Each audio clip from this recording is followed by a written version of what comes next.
Okay, so at the start of chapter 5, we're thinking about really the narrative of Aschenbach's descent into corruption. We're looking at this first question on an extract on page 235. We're focused on here. How does this section reveal the connection between the setting and Aschenbach's internal turmoil? So the conflict that's going on inside of Aschenbach and the place. So as he arrives here at the beach side, the Lido in Venice, he says, what a place this was indeed. This is the top of 235. Combining the charms of a cultivated seaside resort in the south with the familiar, ever-ready proximity of the strange and wonderful city. Aschenbach did not enjoy enjoying himself. This is a really interesting kind of fit of Apollonian resistance here to this gradual giving in to pleasure and satisfaction that he associates with the beach, with the Lido.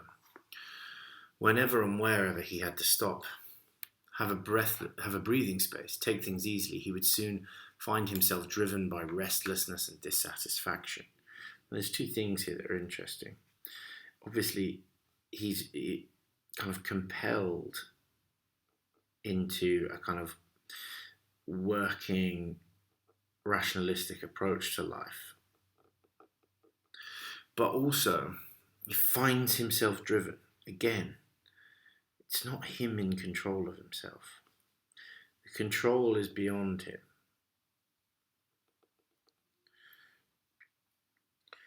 And it's that control beyond him that creates this restlessness and dissatisfaction. And this had been so in his youth as well, back to his lofty travail, to his stern and sacred daily routine. So this sort of elevated sense of things being good if they're difficult and at the same time sacred. So that pattern of words is highly Apollonian, that it's lofty and difficult, his work, and it's stern, it's sort of harsh but sacred at the same time. And it captures that morality, I think, of doing things that are forcefully imposed, rather than the immorality of sensory indulgence that he's struggling with. Only this place bewitched him, relaxed his will, gave him happiness. So Venice runs counter to that stern will. It's the kind of opposite of this.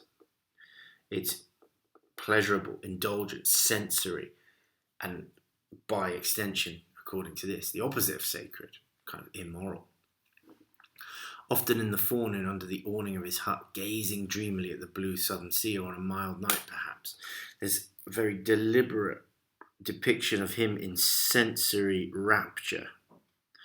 It is his sensory engagement with the outside world that constitutes this form of kind of personal luxury that he's been resisting for his entire life. Reclining under a star-strewn sky on the cushions of a gondola that carried him back to the Lido from the piazza where he had long lingered, as the bright lights, the melting sounds of the serenade dropped away behind him. Now this actually makes use of synesthesia in this sensory imagery. But again, man uses this sensory imagery to show the kind of seductive power, almost like a kind of siren from Greek mythology, that Venice seems to wield over Aschenbach. It seduces him into giving up that stern rationality. We then see, I think, an embodiment of his internal conflict between these two sort of poles of his being in the description of the mountain retreat in his memory. Often he recalled his country house in the mountains, the scene of his summer labours, where the low clouds would drift through his garden. Violent evening thunderstorms would put out all the lights, and the ravens he fed would take refuge in the tops of the pines. So the low clouds obviously signify a kind of encroaching storm that I think is often, in terms of the geology the meteorology involved in the weather is about the creation of friction between opposing forces, hot and high and low pressure. And there's a kind of binaristic quality to that, in the same way that there is a binaristic quality, a sort of oppositional quality between the Apollonian and the Dionysian inside of him. So there's almost the external storm becomes a kind of equivalent for his internal state. There's a violent evening thunderstorms that would put out the lights, and the ravens he fed. Now, ravens are often a symbol of mortality. So again, there's a involved in this physical equivalent, a sort of object correlative to his internal state. The raven becomes a reminder that this conflict will resolve itself in his death. He would take refuge in the tops of the pine trees. Then indeed he would feel he had been snatched away now to the Elysian land, to the ends of the earth, where the lightest of living is granted to mortals. So there's a feeling here of him almost being kind of abducted into this state of pleasure. Such is his lack of control over this. He has to almost be stolen into it by life itself in this moment of memory. So it shows you how he is so distant from, in the past, having been engaged with this sensory indulgence that this passage ends with. Where no snow is nor winter, no storms, no rain downstreaming, but where Oceanus, a kind of sea god, ever causes a gentle cooling breeze to ascend, and the days flow past in blessed idleness with no labour or strife, for the sun alone and its feasts there are all given over. So again, it ends with that suggestion of Apollo actually being in some way sensory. So we've got that sun god, Apollo, here being associated with the seductive qualities of Venice, which is unusual because it's sort of Apollonian. And we associate the sensory with the Dionysian. So there's a kind of a merging of the two. And I think that is partly responsible for giving us that sense of internal conflict, where he is losing the ability to discern the difference between these ideas. And then we look at the second question, which is about the description of Tadzio as he identifies him on the beach. How does Aschenbach seek to justify his fascination with Tadzio with Nietzschean ideas in this extract? And we want to think closely about the Apollonian associations that are built into his aestheticization of Tadzio. Now, ekphrastic imagery is really important in this. Ekphrasis and ekphrastic are the word that is used to describe writing that is about the perception of a work of art. So Keats's Ode on a Grecian Urn, for example, is a poem that is about the perception of an aesthetic artifact and is ekphrastic. And that's exactly how Thomas Mann represents Aschenbach perceiving Tadzio. So he describes him from this moment onwards. He would be standing at the edge of the sea, alone, some way from his family, quite near Aschenbach, standing upright with his hands clasped behind his back, slowly rocking to and fro on the balls of his feet and dreamily gazing into the blue distance while the little waves ran up and bathed his toes. His honey-coloured hair. Now, this is a direct association with both, I think, a cherub, but also the god Apollo, the sun god. The honey colour, obviously, is a very deliberate echo of the colour of sunlight. It nestled in ringlets at his temples and at the back of his neck. The sun gleamed in the down on his upper spine. So again, there's this suggestion here of sunlight kind of penetrating him to the core of his being, suggesting he is in some way of Apollo. The subtle outlining of his ribs, as again, it's a very deliberate suggestion of artistic craft in a lot of this language, that he's outlining him almost like a sculpture or drawing in some way. And you see that again in the symmetry of his breast stood out through the scanty covering of his torso. The symmetry, again, is about physical form and order, and it's starkly visible in the covering of his torso. So he's being perceived here as an artwork by Aschenbach. Not only an artwork, but the embodiment of ideal beauty. His armpits were still as smooth as those of a statue, and that's where it's made explicit. He is pure, almost pure in Aschenbach's mind, Apollonian form. He's like a sculpture. The hollows of his knees glistened in their bluish veins, made his body seem composed of some translucent material. Now, there's something starkly disturbing about this, that obviously he's being described as if he's chiseled in some way from some actual material, but also this is dehumanizing. It takes away his humanity. It shows you that he sees him almost as an object to be perceived, worshipped, no doubt, but to be perceived in some way, in a way that I think destabilizes or robs him of his humanity in some way. What discipline, what precision of thought was expressed in that outstretched, youthfully perfect physique. So he seems to be admiring him here in the same way that he would admire his own writing. So his admiration is, according to himself, because of its logic and its precise thinking, as if he is a well-executed sculpture. And yet, the austere, pure will that had here been darkly active. We're talking here about something that he, in his mind, thinks is Apollonian, the austere, the sort of harsh effort that had been darkly active in bringing this divine sculptured shape to light. He imagines that he's been brought about by an artist, that in some way Tadzio has been brought into the world in the same way that his novels are. Was it not well known and familiar to Aschenbach as an artist? Was it not also active in him in the sober passion that filled him as he set free from the marble mass of language that slender form he had beheld in the spirit as a mirror of intellectual beauty? So here he equates Tadzio with his own artistic effort, almost to bring about beautiful form from the kind of the shapeless mass of language. And that's precisely the giving of individuality, of individual form to something is highly Apollonian. Dionysianism is obviously about the relinquishing of individual form and effort.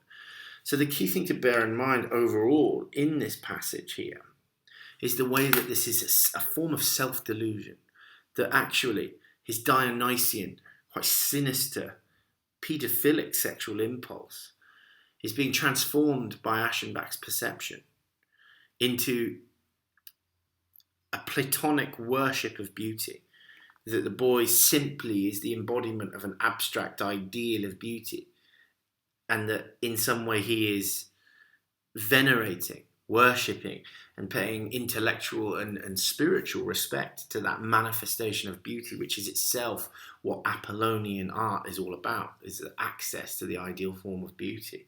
So he's tricking himself into thinking that his sexual dynamism, his sexual vitality, his immoral sexual vitality is actually the opposite, is a morally driven artistic sensibility that is about the access to a kind of pure intellectual form of artistic beauty. Now the self-justification involved in this becomes extremely stark in the following pages, which concern question 3, which is this one. Man alludes to Socrates' second speech in the Phaedrus works that outline the nature of the madness of love as the experience where a usually older male lover is possessed by the vision of divine heavenly beauty. This is exactly what Aschenbach is shaping his own experience with Tadzio as. That is embodied in a younger boy, and through that experience of divine beauty is connected with the gods. And as a result of that, to be levelled with charges of madness. Now this is almost a kind of embodiment of exactly the narrative that Aschenbach goes through. He's in some way connected with these gods and then accused almost implicitly by the world of his immoral behaviour and his insanity because of his connection that he sees as a worship of ideal beauty rather than as a kind of pederastic desire for a young boy in sexual terms. And the question here in this section is about the narrative style of this recollection, representing a change from the detached clinical objectivity of the opening chapters of the book. So thinking of the intense passion involved in this section as perhaps belying, revealing the truth about the intensely Dionysian nature of the feelings that Aschenbach is attempting to convince himself are Apollonian, are sort of intellectual in their origin. So, it begins here. He's talking about the encounter with beauty that bewitches our intelligence and memory, that the soul in its joy quite forgets its proper state and clings with astonished admiration to that most beautiful of all things the sun shines upon. That only with the help of a bodily form is the soul then able to exalt itself to a higher vision. So he sees Tadzio as a bodily form, a concrete form that provides access to an ideal vision of beauty that is spiritual in scope. It's allowing the person perceiving it to connect in some way to this higher vision. And this builds from Plato's ideas that he expounded in the Republic and the allegory of the cave, where we are simply perceivers of the shadows of ideal forms. And that Tadzio is providing access to Aschenbach of that ideal beauty that elevates the soul, that is the source of all of our edifying, enlarging, enriching experiences. And then it says that Cupid indeed does as mathematicians do when they show dull-witted children tangible images of the pure forms. So the love god, in order to make spiritual things visible, loves to use the shapes and colours of young men, turning them into instruments of recollection by adorning them with all the reflected splendour of beauty, so that the sight of them truly sets us on fire with pain and hope. And we look at the description here. It's describing Cupid providing a tangible form in the shape and colour of young men, and here he's obviously alluding to Tadzio, as the embodiment of something spiritual and ideal beauty. And then those boys, people like Tadzio, become an instrument of recollection, where, and this comes back to Plato's idea that we all have memories of ideal forms that have been lost to us, and that when we perceive them, it's just a simple recollection rather than a new experience. And that's what he means by they're instruments of recollection. These boys like Tadzio, according to this passage of narration, give us access in some way to that ideal form of beauty that exists, perhaps repressed in our memory, so that the sight of them truly sets us on fire with pain and hope. So it sets us on fire. We think of this in contrast with the sort of stodgy, solid, repressed, restrained narration of Aschenbach in the churchyard in Munich. He's animated here with this kind of burning passion, but also so much so that it's painful and optimistic at the same time. It's painful in that it isn't fulfilled, and that again is a clue that this is an erotic desire rather than an intellectual one that Aschenbach is not willing to admit to, and perhaps anticipation of the fulfillment of that desire. Such were the thoughts that God inspired in his enthusiast. Here Aschenbach is now an enthusiast, someone kind of getting carried away with worship of this God in his mind. Such were the emotions of which he grew capable. Now there's a suggestion here again of a Dionysian loss of control, emotions that he suddenly becomes capable of experiencing as an enthusiast, but rendered in terms that he can use to convince himself that it's an Apollonian artistic intellectual endeavour. And a delightful vision came to him. Again, visionary truth is a sort of, I would say, something that's the product of this ecstatic feeling that is Dionysian in scope. It's spun from the sea's murmur and the glittering sunlight. So again, the sea, I think, is Dionysian in this text. It pulls apart what is individual, calls things to it in a kind of destructive way. It was the old plane tree, and this is a memory now, a vision of Socrates with Phaedrus, the older intellectual, lecturing the younger, beautiful boy on the nature, the moral and spiritual nature of desire. It was the old plane tree not far from the walls of Athens, that place of sacred shade. So again, it's framed in his mind as being something moral, something spiritual and morally good. Fragrant with chaste tree blossoms. Again, language that seems to be about moral righteousness, when actually it's about Dionysian sexual desire. Adorned with votive statues and pious gifts in honour of the nymphs and Achelous, the sun god, another name for a sun god. The stream trickled crystal clear over smooth pebbles at the foot of the great spreading tree. The crickets made their music. But on the grass, which sloped down gently so that one could hold up one's head as one lay, there reclined two men, sheltered here from the heat of the noonday, one elderly and one young, one ugly and one beautiful, the wise beside the desirable. So this is Socrates and Phaedrus, and this is giving us, I think, a sense of Aschenbach's longing and at the same time his delusion. Socrates, wooing him with witty compliments and jests, was instructing Phaedrus on desire and virtue. Notice the combination: sexual desire and its virtuous qualities, its morally positive features. He spoke to him of the burning tremor of fear which the lover will suffer when his eye perceives a likeness of eternal beauty. So there's a tremor of fear, according to Socrates, that a lover will perceive when he encounters embodied eternal beauty. But that fear obviously hints at the delusion that Aschenbach himself is experiencing, that actually it's a degenerate, immoral destruction rather than a noble, virtuous one. And the fear comes from the consequences of that destruction. He spoke to him of the lusts of the profane and base, who cannot turn their eyes to beauty when they behold its image and are not capable of reverence. So people here are framed as being wrong morally if they can't appreciate beauty like Aschenbach is doing with Tadzio.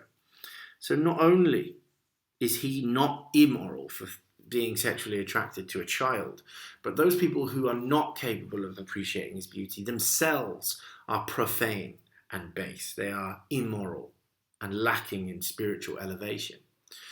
He spoke of the sacred terror that visits the noble soul when a godlike countenance, a perfect body appears to him, of how he trembles then and is beside himself, and hardly dares to look at the possessor of beauty, and reveres him, and would even sacrifice to him as to a graven image, if he did not fear to seem foolish in the eyes of men. So we look at these patterns of phrases: sacred terror, not daring, being sacrificing to him, offering a sacrifice to him. Now here, the sacred terror obviously comes from the fact that there is real danger in being seduced by this image of beauty in an obvious sense, because it is a moral degradation that Aschenbach is about to engage in, and that in a contemporary perspective, being sexually attracted to a child is highly immoral. So that's where the terror comes from, is the fear at the loss of that standing of morality. He hardly dares to look at the possessor of the beauty because of the threat that it can pose, but it's a threat that he is deluding himself at this point into believing isn't there, and would even sacrifice to him. So there's a suggestion here of him worshipping him like a god, if he did not fear to seem foolish in the eyes of men. So it's the concern about the world's disapprobation, disapproval of this worship that prevents him from treating him like a god, rather than his own internal sense that it's wrong. It says, for beauty, dear Phaedrus, only beauty is at the one and the same time divinely desirable and visible. It is, mark well, the only form of the spiritual that we can receive with our senses and endure with our senses. So here, it's the only passage to spiritual elevation, to morality.